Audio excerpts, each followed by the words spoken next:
and I have Parkinson's. Welcome to Make It Monday. Make It Monday is one of my fun days. Well, they're all fun, but I love cooking. I love being in the kitchen. So Make It Monday is always fun. Today's extra special fun because we're making cinnamon rolls. And it's so easy of a recipe you don't mind making it. Sometimes they're complicated and you just don't want to get into it. So I'm just going to go over a few things. On the stove right now, I have in a small pot 3/4 of a cup of milk, 1/3 of a cup of butter, 1/3 of a cup of white sugar, and 1/2 teaspoon of salt. And I'm just wanting to heat that up just enough for the butter to melt. I don't want it to be hot. Do not overheat it because it'll kill your yeast. So you just want it warmed. Then in this small cup here, I have put my yeast in order to have it proof.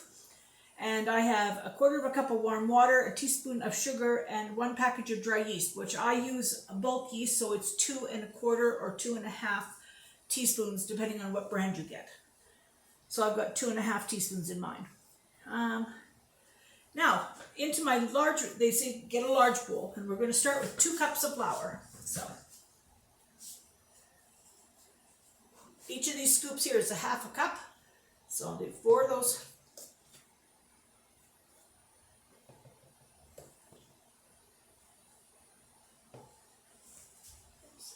Losing the balance. Okay, there's 4 of those. Now I'm going to measure 1 more up like that because chances are I will need 1 or 1 1/2 more. Okay. Oops, let me just get my hands wiped. I think I have to bring over my, yes, I forgot to bring over my warm mixture. So I'll just go get that and bring that over here.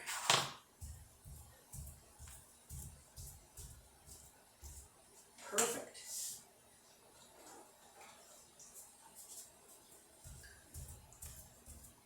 So you've got it, everything is mixed together, and the butter has got just a couple of tiny little pieces, but most of it is completely melted, but it's not going to kill the yeast at all.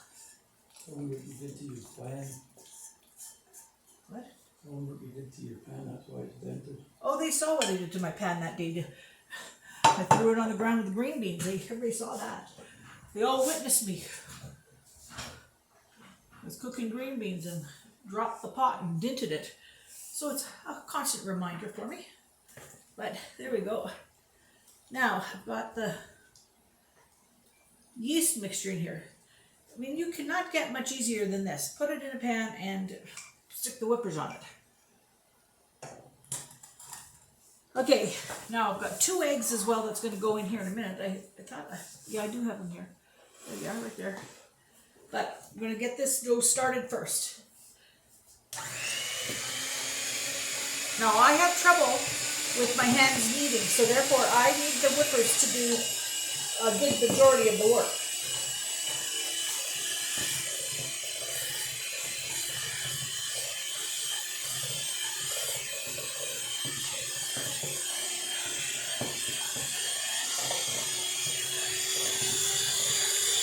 It's a pretty nice day out there today. We can't complain with our weather, but I heard that it was going to get snowy later in the week. But I hope I'm wrong. I hope I didn't hear that right, but I think I did.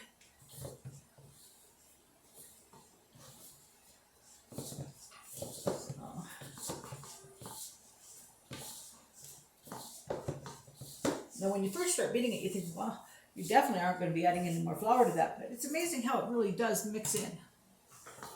Especially when I get my eggs in there.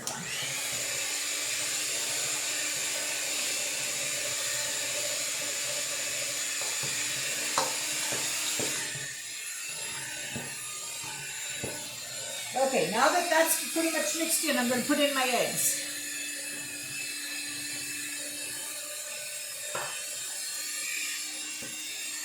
Which will loosen my dough up again. So that's why we probably need to add the other flour.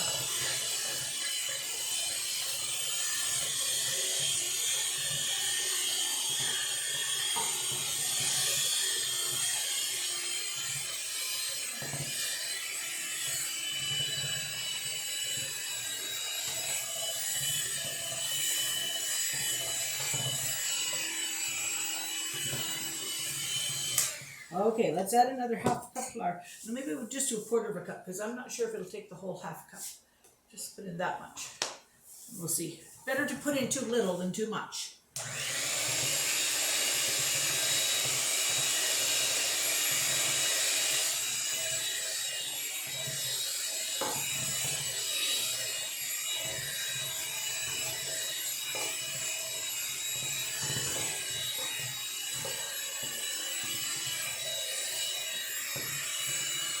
No, it's going in the other part.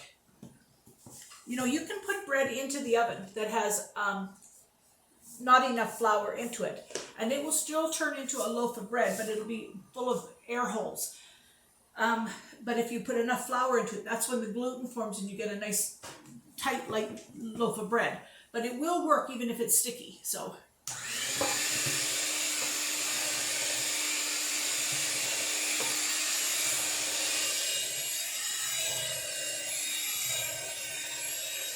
some people who are true artisans of bread making, takes them years to know from the feel of the dough.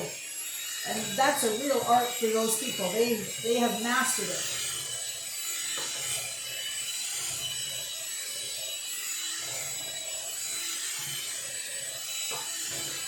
And when you see people who've been on holidays and they go to some countries that are very old, and you see these women or men at the side of the roads that are baking bread from 4 o'clock in the morning, and you know, they don't have hardly any equipment, and their bread is beautiful. That's the artistry of people who do know what they're doing.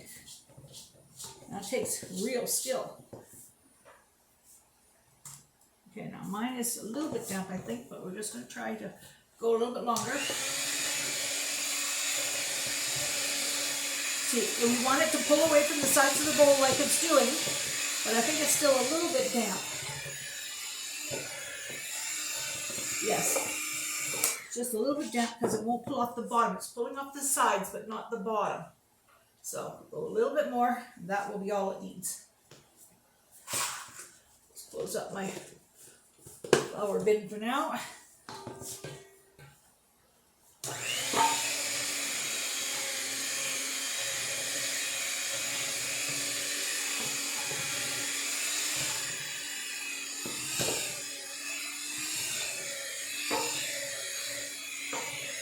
Hard for me when I thought that I wasn't going to be able to knead bread anymore.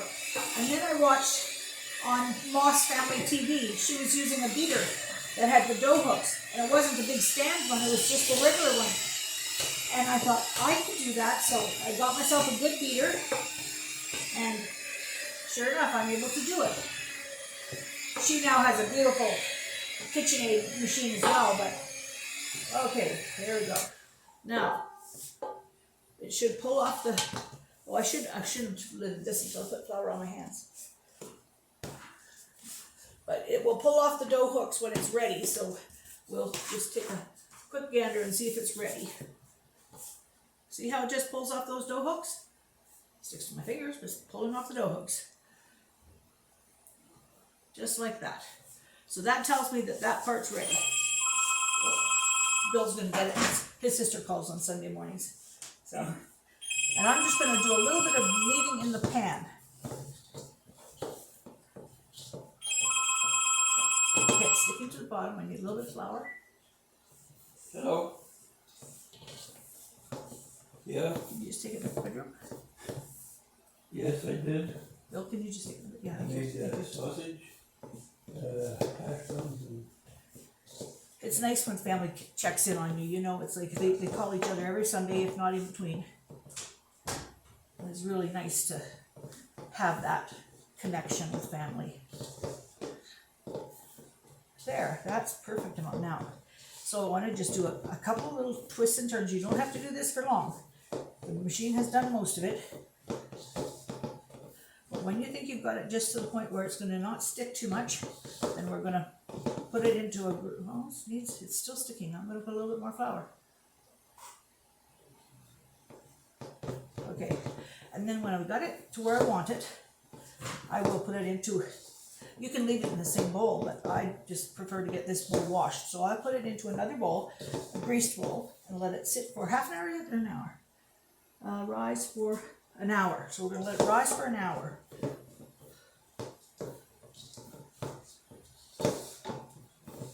There, that's starting to turn into a nice dough.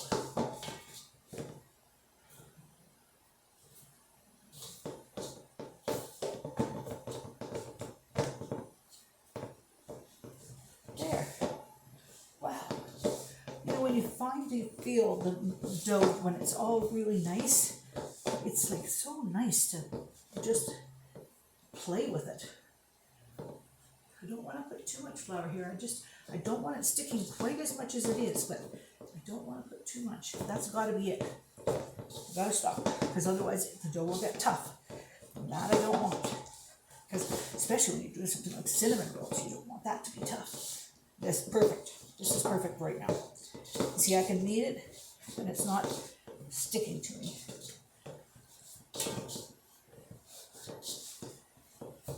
I'm doing this while I'm having good time this morning, because when my body stops, it's not going to be such a good time. Okay, now you can see how that's turning into a nice smooth elastic ball.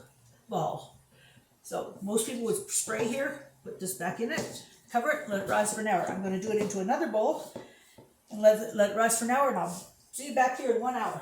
I'm going to try and not get gum all over you. Okay.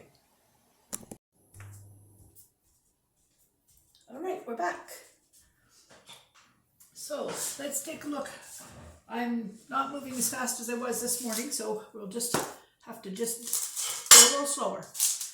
Okay, this is now risen for an hour. It's become quite big, and you see you can push it down. It's nice dough. It's really nice dough. So put that over here. So it's out of my way. I've got a little bit of flour here just so that I can put it underneath the board so that it doesn't stick. Or not the board, parchment paper. Okay, now, I don't have a rolling pin here. I should probably do that because my hands aren't working very good. I think I probably should do that. You know what, I will do that. I'll take this over with me and I'll grab my rolling pin. Because, I won't go very fast. Oh, so, sorry, I'm hobbling. I'm just going to get the rolling pin. I shouldn't have thought of that. Okay. That'll make it a lot easier for me. The rolling pin just will help me keep this a little bit more in control. Let's see.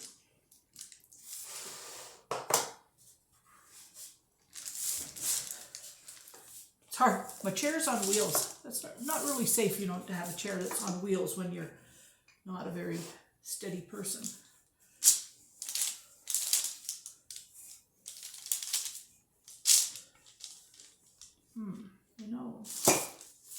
This is going to be a bit more difficult than I thought. I'm going the wrong way.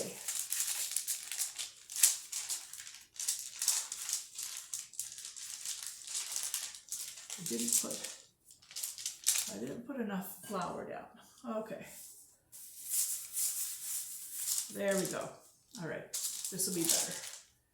Now, let's get us into a rectangle.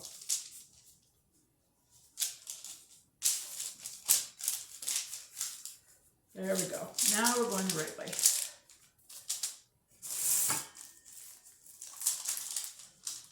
You know what you do when you have something that's not working out quite right? You tell all your people that are coming to have it, oh, you decided to make it rustic. So if it doesn't work out quite right, you just say, oh, it's just a little rustic.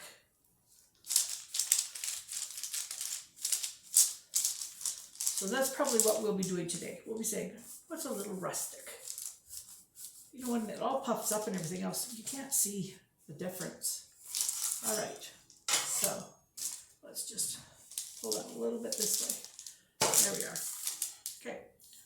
Now, I don't do anything real pretty like. This is just the way we do ours. Okay, now I've got in here a mixture of white sugar, brown sugar, and cinnamon. There's no real amounts of it. You just put what you think you need to spread over your buns or how you like it. Some people like lots of cinnamon, some people don't like so much.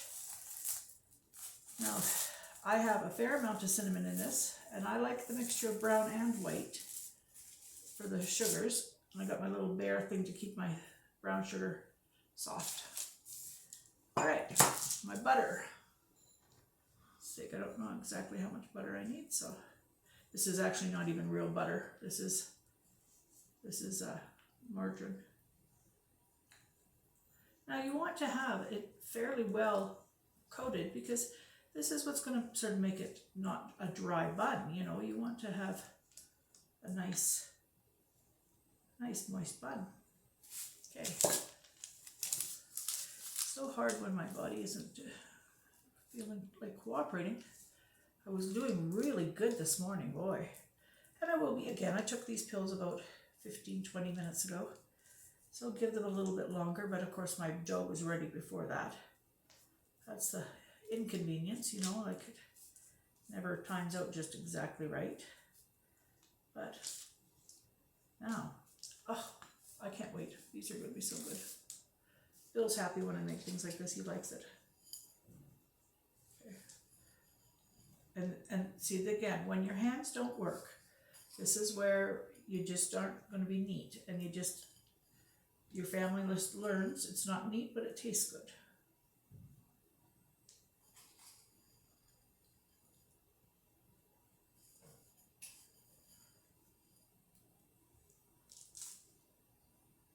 Okay, I gotta get a little bit more up at this side here.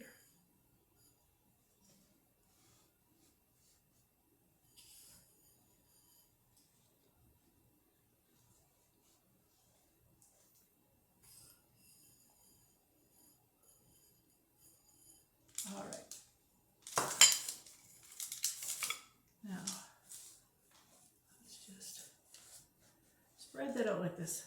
Now what we're going to do is we're going to roll this up, put them in the pan, but then we are going to let it rise again for another hour. So let me just put this out of my way because I need this cutter here. I have a very, very small kitchen table, as you can see. And it does have a leaf that goes out, but then I don't have room in the apartment for it. So we live in 600 square feet, so there's not a ton of room. But you know what? That means there's not a ton to clean either. And that works for me.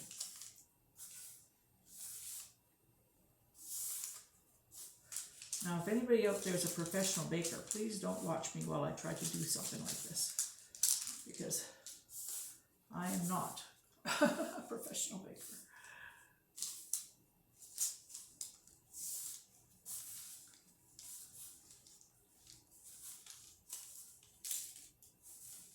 Now let's bring this up so that I can pinch it together.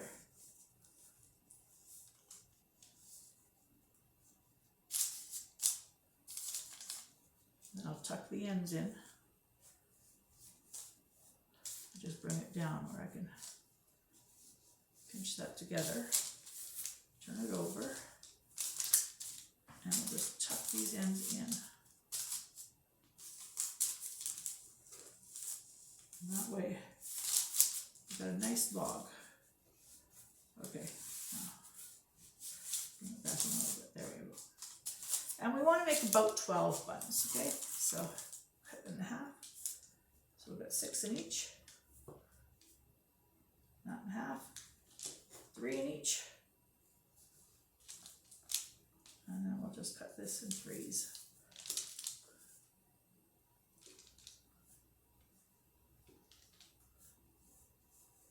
Oh, I'm not doing that very evenly.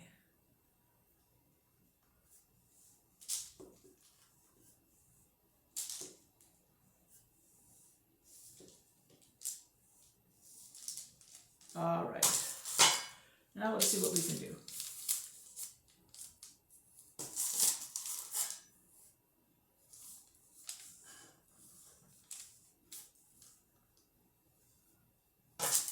My hands are not working at all right now. This is not very easy. Can't get this through. Shoot. Okay, there we are. All right, so I'm gonna come and put it in the pan.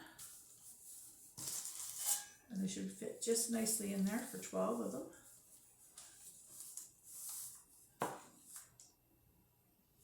I got butter. The pan is buttered. So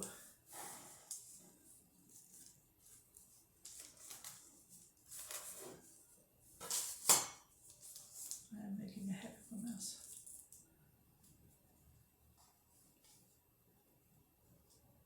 Two, three.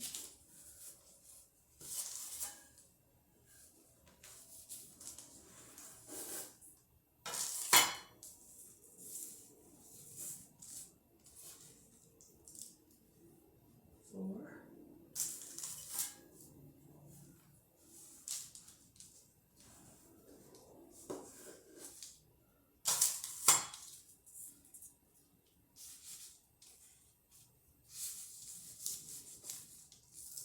Five.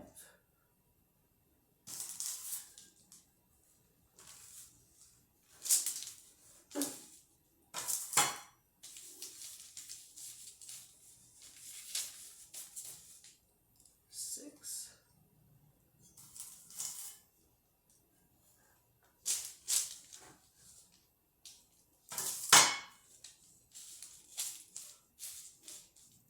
Seven.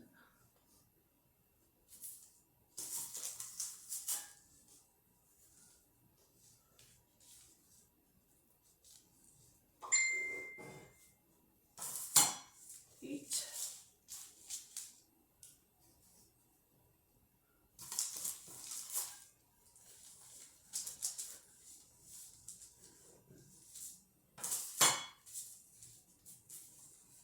9.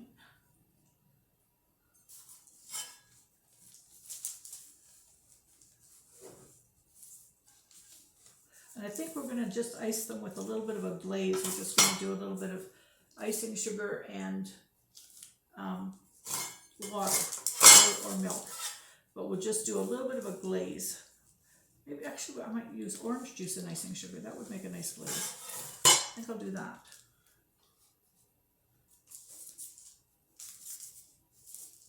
So now let's just make sure those are all in there nice. Yeah. And what we'll do is we'll take these over to the side counter. There they are, rustic as all. And we'll put them over the side counter and we'll raise them for an hour and then bake them for half an hour and I will show you what they're like. Okay everybody, they're out. I'm just going to show them to you. I mixed up a little bit of icing sugar with some orange juice. And I'm just going to drizzle that on the top. That's the pan of them there. And I'm just going to drizzle the orange icing on it, but I got to let them cool down. And I've got to do something else on my tablet. So I'm going to just say goodbye now. And we'll see you all tomorrow. And I hope you try these one day. They're very simple and they're very good.